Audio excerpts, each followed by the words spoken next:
نحمدہ و نصلی علی رسولہ الکریم اما بعد فاعوذ باللہ من الشیطان الرجیم بسم اللہ الرحمن الرحیم رب اشرح لی صدری ویسر لی امری واحلل عقدۃ من لسانی یفقہوا قولی رب یسر ولا تعسر وتمم بالخیر اللہم فقہنا فی الدین۔ سورۃ آل عمران آیت نمبر 72، لفظی ترجمہ، روٹ ورڈ اور تفسیر۔ وکالت اور کہا، طائفتن ایک گروہ نے، من اہل الکتابی اہل کتاب میں سے، آمنو ایمان لے آؤ، بالذی ساتھ اس چیز کے، انزلہ جو اتاری گئی، علی الذین ان لوگوں پر، آمنو جو ایمان لائے، وجہ النہاری دن کے چہرے پر۔ دن کا چہرہ کون سا ہوتا ہے؟ صبح کا وقت، دن کا پہلا حصہ، یعنی دن کے پہلے حصے میں۔ وَاکْفُرُوا اور انکار کر دو، آخرہ اس کے آخری حصے میں، یعنی شام کے وقت، لعلہم تاکہ وہ یرجعون وہ لوٹ آئیں۔ تفسیر۔ بسم اللہ الرحمن الرحیم۔ وقالت طائفۃ من اہل الکتاب اور اصل کتاب کے ایک گروہ نے کہا کہ آمنو تم ایمان لاؤ، بالذی اس چیز پر، انزلہ علی الذین آمنو جو ایمان والوں پر اتاری گئی، یعنی قرآن پاک، وجہ النہاری صبح کے وقت، وَاکْفُرُوا اور کفر کرو، انکار کر دو، آخرہ لعلہم یرجعون اس کے آخری حصے میں، تاکہ وہ بھی لوٹ آئیں، وہ بھی پلٹ آئیں تمہارے دین کی طرف۔ اب یہ ایک اور چال تھی ان کی، ایک اور سازش تھی ان کی جو انہوں نے چلی۔ اس میں کہا جاتا ہے کہ عبداللہ بن ذاف اور عدی بن ذاف، حارث بن عوف تھے۔ یہ تین لوگ تھے۔ انہوں نے آپس میں مشورہ کیا اور کہا کہ ایسا کرتے ہیں کہ محمد صلی اللہ علیہ وسلم اور ان کے ساتھیوں پہ جو اتارا گیا ہے ان کو شروع دن میں مان لیتے ہیں۔ ہم سب جاتے ہیں اور کہتے ہیں کہ اچھا دکھاؤ ہمیں کتاب، اور دیکھ کر ہم کہیں گے کہ یہ تو ہم بھی مانتے ہیں، یہ بالکل ٹھیک ہے۔ اور پچھلے پہر جا کر کیا کہو کہ ہو ہم نے مزید اس کو جا کر پڑھا ہے تو ہمیں یہ باتیں ٹھیک نہیں لگتی، یہ باتیں کچھ ٹھیک نہیں ہے، تو اس طرح کچھ اعتراض اٹھا کے کہو کہ ہم نہیں مانتے۔ تو اس کا نتیجہ کیا ہوگا کہ جو سچے اور مخلص مومن ہوں گے نا، جو ان پہ دل سے ایمان لائے ہوئے ہیں، ان کے ایمان میں خلل پڑ جائے گا۔ وہ کہیں گے کہ اچھا یہ تو بڑے بڑے علماء جو ہیں اگر یہ نہیں مانتے تو کوئی بات تو ہوگی۔ لیکن حقیقت کیا تھی کہ یہ ان کی ایک چال تھی۔ چال کیا تھی کہ لوگوں کو اس طرح بہکایا جائے، شک میں ڈالا جائے، حالانکہ نبی صلی اللہ علیہ وسلم پر جو بھی ایمان لاتا تھا اس کا ایمان اتنا پکا ہو جاتا تھا کہ وہ پھر واپس نہیں پلٹتا تھا۔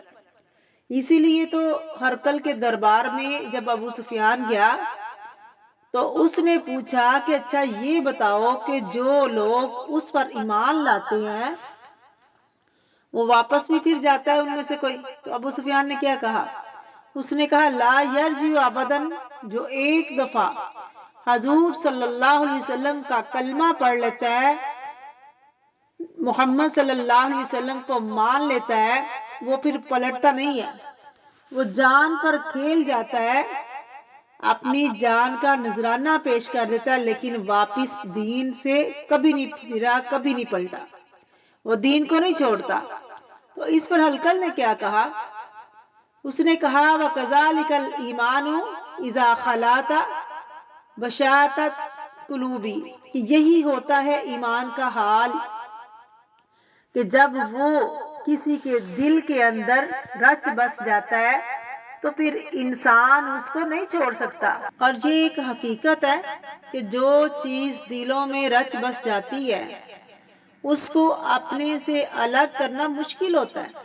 تو جس کے دل میں ایمان، جیسے وہ بچڑے کی محبت ان کے دلوں میں پلا دی گئی تھی نا، تو ان کے دل بچڑے کی محبت میں ڈوب گئے، اچھی طرح جو دل اللہ کی محبت میں ڈوب جائیں اور جو دل دین کی محبت میں رچ بس جائیں، پھر یہ نہیں ہو سکتا کہ وہ چھوٹی بڑی مشکل آنے پر دین کو چھوڑ کر چلتا بنے اور کہے جی یہ تو بڑا مشکل ہے۔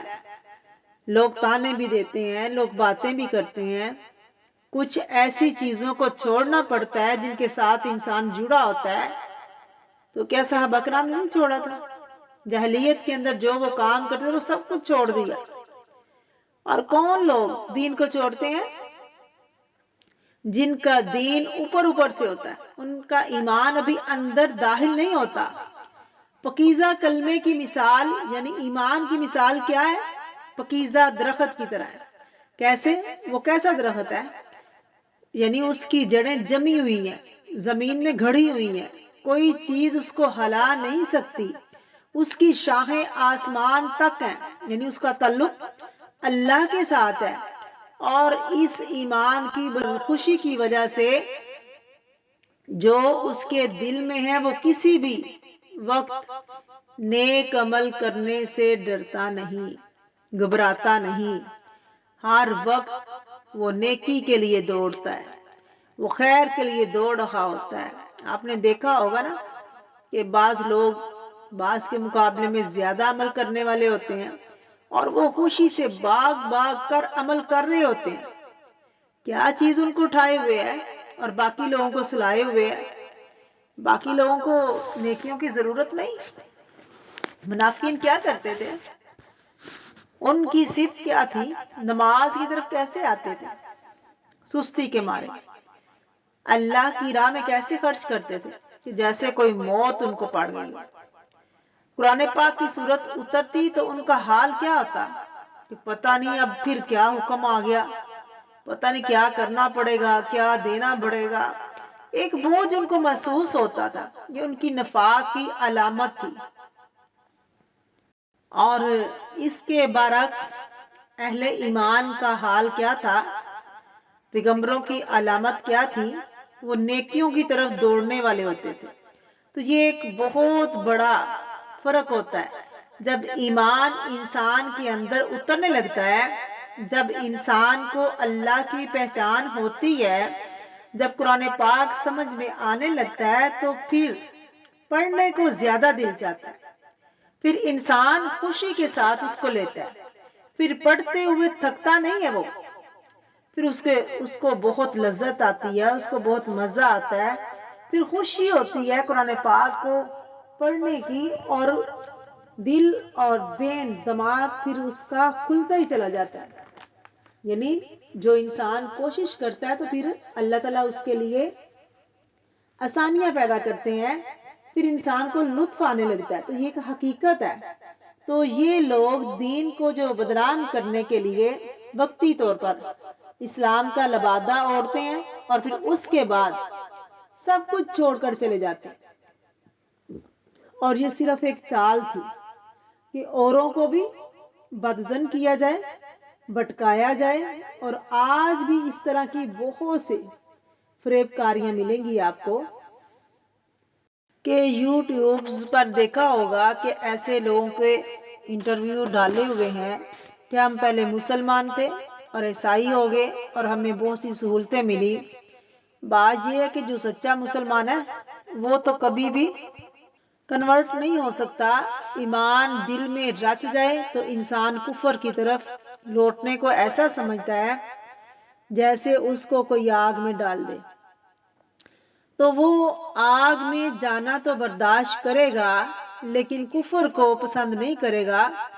جیسے ابراہیم علیہ السلام کی زندگی ہمارے سامنے ہے، جیسا انہوں نے کیا کہ آگ میں جانے کو پسند کر لیا لیکن ایمان کو نہیں چھوڑا۔ تو ایسے ہی ہے، جو ایمان والے وہ ایمان نہیں چھوڑ سکتا، کیونکہ یہ اس کی خوشی ہے، دل میں ایک لذت ہوتی ہے، دل میں جو وہ لذت جو ہے وہ کسی قیمت پر اسے چھوڑنے نہیں دیتی۔ کسی بھی چیز میں آپ دیکھیں، جو چیز آپ کو اچھی لگتی ہے آپ کسی بھی قیمت پر اسے نہیں چھوڑتے۔ ایک ماں ہے نا، ماں کو جو بچہ اچھا لگتا ہے تو کیا کرتی ہے؟ بچہ روئے تو اٹھا کے پھینک کے چلی جاتی ہے۔ ماں کو جو بچہ اچھا لگتا ہے تو کیا کرتی ہے؟ اگر بچہ روئے تو اٹھا کے پھینک کے چلی جاتی ہے کہ یہ کیوں رو رہا ہے، مجھے تو صرف ہنستا بچہ چاہیے۔ جس کو اس نے اٹھایا وہ ہر حال میں اس کو اٹھاتی ہے۔ تو ایمان بھی چاہے وہ انگارے کی طرح ہو جائے، ہر دور میں لوگ موجود رہے ہیں ایسے اور رہیں گے، کیونکہ وہ کسی بھی قیمت پر ایمان پر سودا نہیں کریں گے۔ وہ لوگ جن کے اندر ابھی اترا ہی نہیں ہے، ابھی باہر ہی ہے، تو وہ ایک ہی جھٹکے میں ایمان جو وہ باہر آ جاتا ہے، یعنی تھوڑی سی تکلیف آئے تو وہ ایمان سے پھر جاتے ہیں، کفر اختیار کر لیتے ہیں۔ لیکن انسان کو کیسا ہونا چاہیے کہ چاہے کوئی بھی مشکل آئے، تکلیفیں آئیں، آزمائشیں آئیں، ایمان نہیں چھوڑنا، تکلیفیں برداشت کر لینی ہے، کیونکہ جو انسان جتنی زیادہ تکلیفیں برداشت کرے گا، مصیبتیں اٹھائے گا، تکلیفیں اٹھائے گا، اللہ رب العزت اس کے ایمان کے درجے بھی بلند کرے گا، اس کا اجر بھی بہت زیادہ ہے۔ یہ نہیں ہے کہ تکلیفیں برداشت کرو تو اللہ دیکھ نہیں رہا، اللہ سن نہیں رہا، اللہ اجر بلند کرتا چلا جائے گا کہ میرا بندہ جو ہے میری خاطر اتنا کچھ برداشت کر رہا ہے۔ تو اللہ تعالیٰ ایسے ایمان والوں سے محبت کرتے ہیں۔ اللہ تعالیٰ ہمیں بھی ایسی ایمان کی لذت نصیب کرے، ایسی ایمان کی لذت ہو ہمارے ایمان کے اندر کہ دنیا کے اندر کوئی بھی آ جائے ہمارے ایمان کے اندر خلل نہ آئے۔ صدق اللہ العظیم۔ سبحانک اللہم و بحمدک، اشہد ان لا الہ الا انت، استغفرک و اتوب الیک۔ السلام علیکم ورحمۃ اللہ وبرکاتہ۔